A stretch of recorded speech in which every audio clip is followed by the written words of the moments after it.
What's happening, YouTube? Jonathan Pariente, the Education 10 here, coming at you guys with another video. I want to ask you guys to please continue to check and subscribe to my channel for more YouTube videos. And it's been a little while since I've done a video last. I'll definitely now be starting to catch up on things.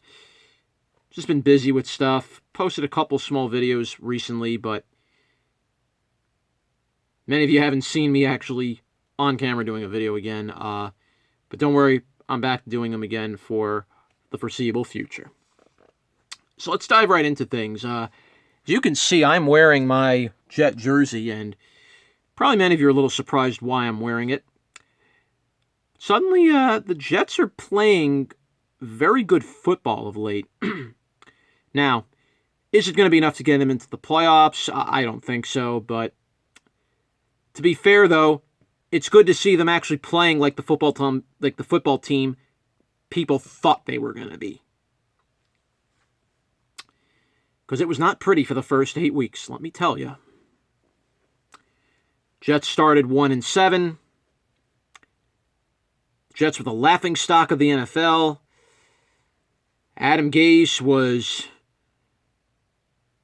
well, every Jet fan wanted Adam Gase fired. The fan base was tearing into the ownership. Basically, the outrage was there. Sam Darnold went out with mono for about 3 weeks. In his absence, the Jets had to bring in one of the worst quarterbacks really to play, and they just played some like the worst historical football you've ever seen a football team play. And well, as a result, the Jets went 1-7 and just looked like a joke of a team. I will not deny it. I'm not going to hold back here. But suddenly now, last 3 games, mind you, not against the best opponents, but the last 3 games, suddenly things have begun to click. Jet offense has suddenly woken up. Sam Darnold looks like, all of a sudden now, looks like Aaron Rodgers. And the whole Jet team now is kind of playing like a team now. Suddenly they're 4-7. Could they go 9-7? Who knows? But what definitely now has come out of the last few games, and I think it's very official now, when Sam Darnold plays, the Jets have a chance. You see how different this Jet team plays when Darnold is in the huddle.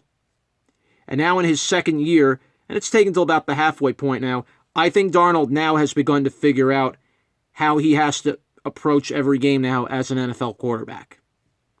He's now in command of the huddle now. You're not seeing Darnold making the same mistakes he did the first couple of weeks where he was throwing interceptions into crowded windows, not throwing the ball away, and he's finally learned how to just play and be a good quarterback. Don't want to jinx it. It's only been 3 games. But last 3 games, Darnold has only thrown 1 interception, which is big, considering he was throwing picks all over the place the first couple of weeks. Maybe you could say he was still trying to kind of come back from the mono. Maybe did he come back a little too quick? Who knows? But if this is the Darnold the Jets are going to have going forward now over these last 3 games, the Jets' future is in very, very good shape. The only thing now the Jets need for Darnold is to give him an O-line. I think that's the only piece that's missing for making this Jet team a real contender. The defense has gotten better of late. The O-line has played better of late. If Darnold gets time to throw the football, he can do magic. And I think the Jet team played like a better unit when the O-line can protect Sam. Suddenly now Darnold has kind of found go-to guys that he can get the football to, something he didn't have before. Demaryius Thomas was quietly a nice addition to the Jets. Ryan Griffin now has started to prove himself as a solid tight end. Imagine if Herndon was healthy. Oh my God. When Demaryius Thomas is open, along with Jamison Crowder, that suddenly opens up room for Robbie Anderson. Braxton Berrios has suddenly proven to be a very solid special teams guy. Also can factor into the offense in bunches here and there. So the Jets quietly now, with Le'Veon Bell having a better O-line in front of him, Le'Veon Bell can do more of what Le'Veon Bell can do. The Jets have something now. I think they have something. Will they try to keep this team together for next year? I don't know. Too early to say. Are the Jets going to make the playoffs? Probably not. But they have a chance. Their remaining schedule is pretty good. They have relatively beatable opponents. Jets are going to see a winless Bengals team next week. Mind you, it is going to have Andy Dalton back playing. But the Bengals are 0-10. The Jets have to not approach it the same way they did Miami. That was a game they should never have lost. And now you look back at, if they didn't lose that Miami game, where would they be right now? If they had Ficken in week 1, can you imagine where they would be? Can you imagine if they would have beaten Buffalo? They would have beaten Buffalo week 1, easily. You take away 2 tough losses, the Jets would easily be 6-5 right now. Easily. But right now the Jets have to play the card that's been dealt at them. They have the Bengals next week. Winnable game. If the Jets are going to approach it that way, we'll see. They get a rematch with Miami at the Meadowlands. That's a game the Jets, I'm sure, want revenge against. Buffalo, they end the year with. They're going to see a Steelers team without Big Ben. The tough game, though, is going to be Baltimore. I don't see them beating the Ravens and Lamar Jackson. Although, everybody thought they were not going to beat the Raiders, but they beat the Raiders. And destroyed them, I might add. So, the Jets, if everything goes right, considering how bad of a start they had, I think the Jets could very, very seriously maybe make a little run at a wild card. They just got to keep believing. They got to keep playing the way they've played.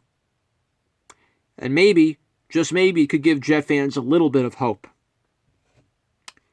But we're going to have to see if the Jets can really run that gauntlet and go 9-7 in the year, because I think that's their only way of making it into the playoffs.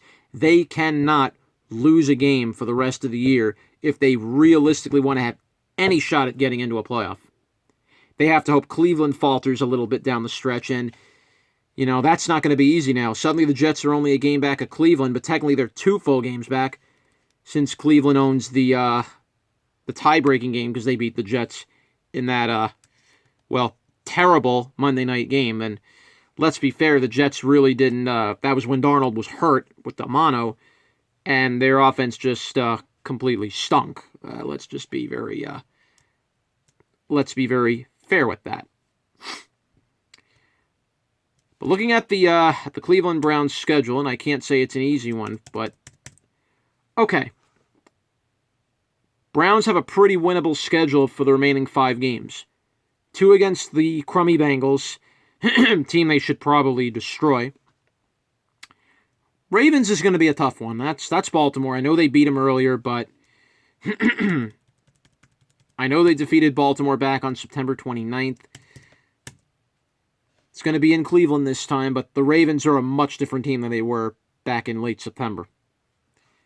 Arizona, I wouldn't sleep on Arizona. Kyler Murray can be very dangerous, and if given enough time, Cleveland could falter there.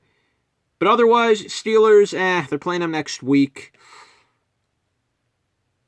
I think that's a game still, Steelers are not good without Big Ben. Let's be very real with that. But it's there. They're 5-6. So if the Browns lose 2 of those games and the Jets were to go unbeaten, the Jets could pass the Browns for the wild card. And now they have a victory over Oakland, which is huge. Suddenly, if Oakland gets in a tie-breaking situation with the Jets own the tiebreaker over them because they beat them.